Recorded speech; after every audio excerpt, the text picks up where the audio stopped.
ہوا کرتے تھے۔ شروعاتی دنوں میں یعنی 1996 میں تو اس کے اوپر بمشکل 6 گھنٹے ہی خبریں دکھائی جاتی تھیں، مگر پھر دھیرے دھیرے یہ وقت بڑھتا چلا گیا اور 1999 آتے آتے اس میڈیا ہاؤس میں کام کرنے والے لوگوں کی تعداد 500 کا آنکڑا پار کر چکی تھی۔ الجزیرہ سے پہلے عرب دنیا میں صرف BBC کا ہی عربی نیوز چینل ہوا کرتا تھا جس کو لوگ دیکھا کرتے تھے، اور وہ بھی کہیں نہ کہیں یورپین یعنی ویسٹرن موٹیوز کی طرف جھکا ہوا ہوتا تھا۔ اسی لیے جیسے ہی الجزیرہ کی انٹری ہوئی تو بہت کم وقت کے اندر ہی اس نے پورے ہی عربی میڈیا بازار پر قبضہ کر لیا۔ 2001 آتے آتے تو الجزیرہ کو پوری دنیا میں ہی ایک نئی اور بڑی پہچان مل چکی تھی۔ یورپ اور امریکہ میں الجزیرہ کی طرف سے اپنی خبروں کو باقاعدہ بیچا جاتا تھا۔ وہ ایک یونیک چیز کہ جس نے اس دور میں الجزیرہ کو سب سے الگ بنایا وہ یہ تھا کہ الجزیرہ کسی بھی معاملے میں دونوں پارٹیز کو مائک دیا کرتا تھا۔ مطلب ہوتا یہ تھا کہ جیسا کہ ہم سبھی جانتے ہیں کہ جب بھی امریکہ اور ویسٹرن ورلڈ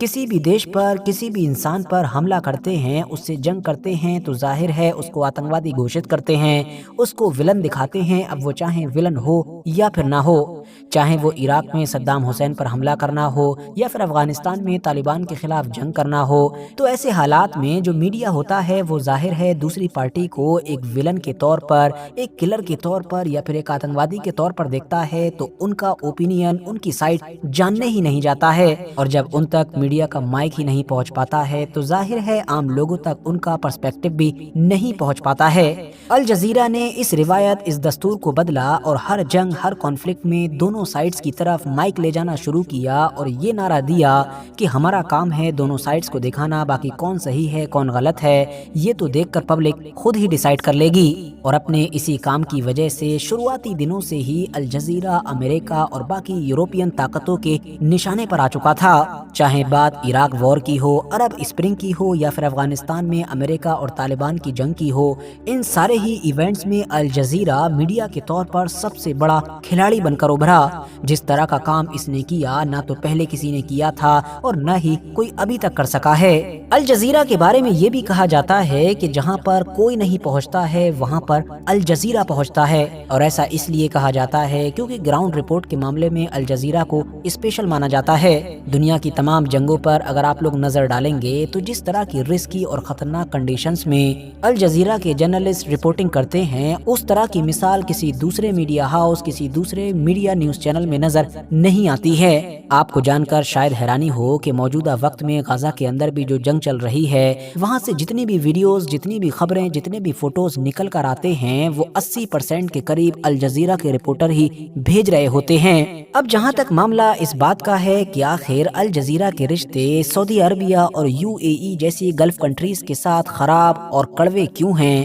تو اس کے پیچھے سمپل سا ریزن یہ ہے کہ جیسا کہ میں نے آپ کو بتایا کہ 2011 میں ہونے والے عرب اسپرنگ میں الجزیرہ کا کافی بڑا رول تھا۔ عرب اسپرنگ اس کو کہا جاتا ہے کہ جب عرب ورلڈ میں ایک کرانتی شروع ہوئی تھی جس کے انڈر میں بہت سارے دیشوں میں ایک ایک کر کے عام لوگوں کے بڑے بڑے پروٹیسٹ کی وجہ سے سرکاریں تک پلٹ گئی تھیں۔ سعودی عربیہ، UAE اور بحرین ان دیشوں میں شامل تھے کہ جہاں کی حکومتیں عرب اسپرنگ سے بال بال بچ تو گئی تھیں مگر انہوں نے الجزیرہ کو ٹارگیٹ پر لے لیا تھا۔ 2016 اور 17 کا دور آتے آتے تو ان سارے گلف دیشوں کے قطر کے ساتھ رشتے اتنے زیادہ خراب ہو گئے تھے کہ انہوں نے قطر کے اوپر یہ الزام لگایا کہ یہ اپنے میڈیا کے ذریعے سے اس علاقے میں آتنکواد کو بڑھاوا دے رہا ہے اور ساتھ ہی ساتھ ایران کے جو ہم عرب دیشوں کا دشمن ہے اس کے ساتھ رشتے اچھے کر رہا ہے۔ ان الزاموں کے ساتھ سعودی عربیہ نے ساری گلف کنٹریز کے ساتھ مل کر قطر کے اوپر بین لگانا شروع کیا، اس کے اوپر بہت سارے سینکشنز لگائے بلکہ اس کو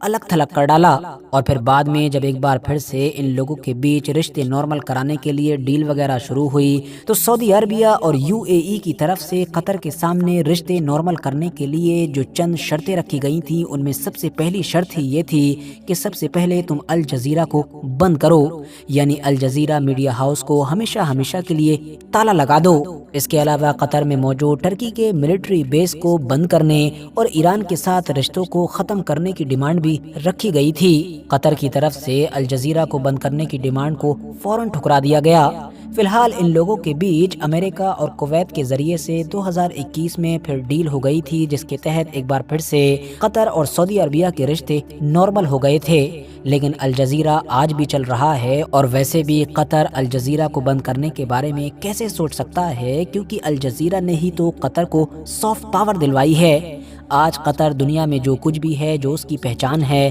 اس کا 50% سے بھی زیادہ کریڈٹ صرف اور صرف الجزیرہ کو ہی جاتا ہے۔ فی الحال اسی کے ساتھ آج کی اپنی ویڈیو کو بھی ہم یہیں پر ختم کرتے ہیں۔ ویڈیو اگر انفارمیٹیو لگی ہو تو لائک کرنے کے ساتھ ساتھ دوستوں کے ساتھ ضرور شیئر کریں، اور ایسی ہی نالجیبل اور ہسٹوریکل ویڈیوز ہمیشہ دیکھنے کے لیے ہمارے اس چینل کو سبسکرائب کرنے کے ساتھ ساتھ بیل آئیکن کو ضرور پریس کریں۔